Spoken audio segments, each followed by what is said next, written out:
Guys मेरे black marker में ink ख़त्म हो चुकी थी, तो अब मैंने सोचा कि मैं नया मार्कर ले लूं, बट नो, मुझे पता चला कि इसमें इंक भी फिल की जा सकती है। तो मैंने एक इंक बॉक्स लिया है, साथ ही आपको दिखा दूं, ये इंक बॉक्स मैंने लिया है ड्राई इरेज़र $1 का।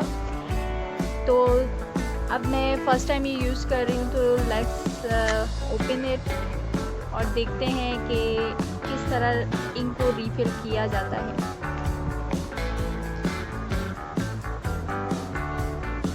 ये ड्रॉपर है इंक का, और कहाँ फिल करनी है, let's check it out on our marker. यहाँ पे रीफिलेबल का एक ऑप्शन है, गिवन है, एरो ऊपर की तरफ जा रहा है, मींस ऊपर की तरफ इसे ओपन करना है। ये किसी से भी आप खोल सकते हैं, थोड़ा हार्ड होगा ये वाली साइड। और उसके बाद अंदर एक हमारा कार्टलेज, इसके अंदर हमने इनको रीफिल करना है।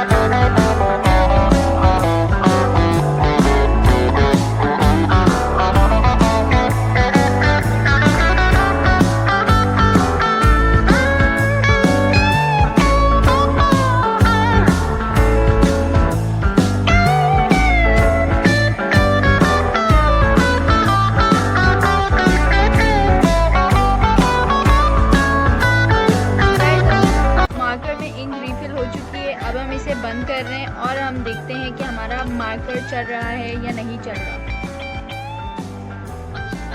It's working.